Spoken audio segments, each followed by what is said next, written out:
Hola, hola todos. I hope you're doing well. Wow, it's been a minute since I've sat down and made a talking video here on YouTube, but I'm sure as many of you can imagine, there has just been a lot going on. In case you didn't know, our podcast, also Cafecito con Estrellita, is finally back on season.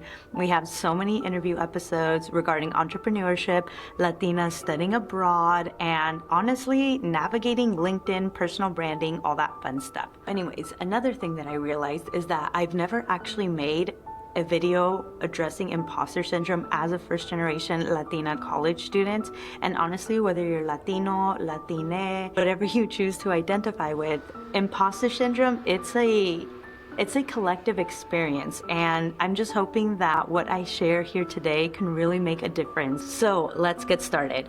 As many of you know, once I finished high school, I started community college because one, I really didn't know what I wanted to do. Two, I wanted to save money. And three, it's just, there were so many factors. And honestly, college for me at the time at 18 years old was such a serious decision. I just wanted to make sure that wherever I chose, it could be a place where I can get to know people, experiment with my studies, etc. Now, after being in community college for 3.5 years, it was time for me to transfer, and I was applying to so many schools. Since I started receiving my acceptance letters as well as a couple of rejections, I just remember looking at those letters and thinking, wow, my name is on this. Whether it was for acceptance, rejection, didn't matter. My name was on an official piece of paper that was going to let me have an idea on how my future could look like academic-wise. Anyways, I ended up committing to one of those four-year universities, and I was excited to start. Nervous, but really excited, especially because I had finished community college so strong. So once I was on this new and bigger campus, my first quarter I was taking calculus courses, I was also taking biopsych, and I will tell you this, I am not a math person. Now, another thing I also want to mention is that I remember my younger self, I was learning about a growth mindset, and when you compare both a growth mindset and a fixed mindset, we always want to make sure we follow more of the growth mindset path, because we want to be able to say things such as, I'm just not there yet, or I'm not that good at this, but I will be soon. Just things like that, never fixed mindset. So that's something else I want to share, because even though I knew I wasn't a math person, I also didn't want to let that completely define me, where I would never get to the point where I could pass math classes. Now, the courses I was taking my first quarter were calculus, biopsych,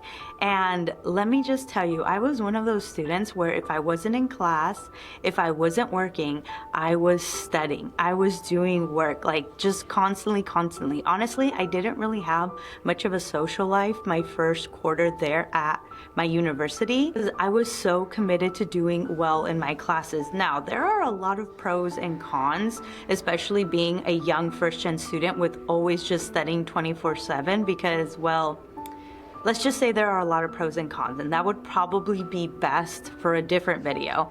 But fast forward, I did not end up passing my classes. That was the first time I had ever seen a D and an F in the same semester, in this case quarter.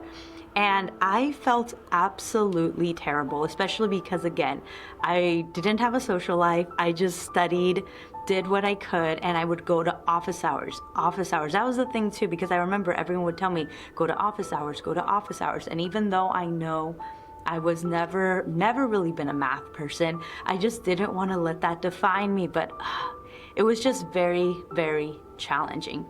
And I remember for so long, it felt like, wow, I'm here at this university, I'm putting the time, but why do I feel so out of place? And then fast forward, when I finally changed my major, where then I ended up becoming a double major for global studies and Spanish, I'll never forget when I enrolled in my first advanced Spanish literature course. And this was after I tried again and retook that calculus and biopsych course, which again, I ended up failing, which of course messed up my second quarter grades. And so then, I'm entering the following quarter after failing back to back, even though I would try so much. I entered that third quarter just feeling really defeated, not understanding, okay, what's gonna work for me, what isn't. I was just really trying my best. And then with time, when I was enrolled in my first advanced Spanish literature course, one of my first assignments actually to read a 60-page reading, and it was all in Spanish, right? So I'm sitting there, I'm going over it, and as I'm reading this information, taking notes, highlighting, I remember in that moment, for the first time in so many months, I sat back and I'm like, wow, I actually understand what I'm reading. For once, I'm taking a course here at this university, and I actually understand the material on the first try. And I felt so, like at that point, the imposter syndrome was so heavy, but I had already committed to the school, and I just knew that if I kept going, I would come the other side, even though I didn't know what that would look like, right, at the time. And so when I finally was like, wow, I'm in a course provided by this university that is advanced, I understand it all, so much imposter syndrome just, it disappeared. It felt like it disappeared. I could breathe. Finally felt like I was getting somewhere because I had that confidence, because that was one of the first classes where I was able to intake information and understand, and my grades were just skyrocketing from there. I just felt really good about myself, which then allowed me to have the confidence needed to really get to know my professors in both my Spanish courses as well as in global studies. Because then, fast forward, once I was in my senior year, I knew I wanted to go to grad school. Now, in case you didn't know, there are so many graduate programs, whether it's master's, PhD, any post-grad program. A lot of them require letters of recommendation. Now, even though I knew my grades had gotten so much better, finally able to see the finish line towards graduation because the plan was there.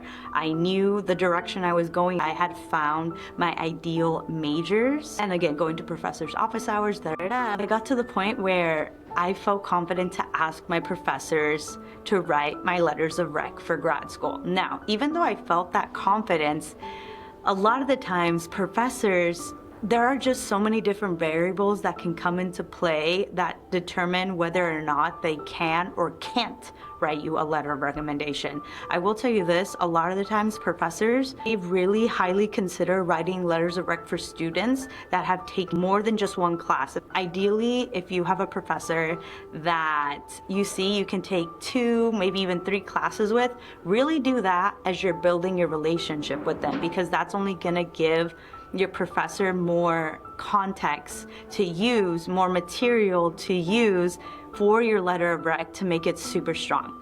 So anyways, I asked my professors for letters of rec, because that's the thing too, I couldn't just ask one professor. I had to ask 3 of them, 1 from my community college and 2 from my 4-year university. And oh my gosh, when all of them said yes to writing my letter of rec, especially my professors that I had shared very openly when I started at my university.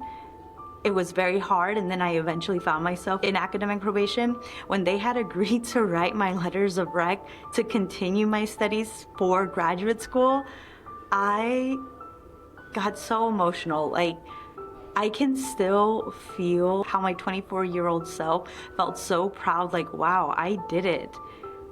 Not only did I make it this far in my academic journey where I'm about to graduate with my BA, I also made connections, not just with my peers on campus, not just with the mentors I met, but specifically my professors, because a lot of us know professors are super, super busy, which rightfully so, because they're either working on research, teaching their courses, grading, they also have their personal lives. It's just a lot. So anyways, once my professors wrote my letters of rec, I started getting emails from the grad programs I was applying to saying, hey, we just received the letter of rec from so-and-so. Seeing those emails pop up on my phone, I was like, that imposter syndrome just, that was another moment in my undergrad journey where I really felt that my imposter syndrome just vanished out the door. Because one, not only did my professors notice my growth, but two, there were programs that were noticing my CV,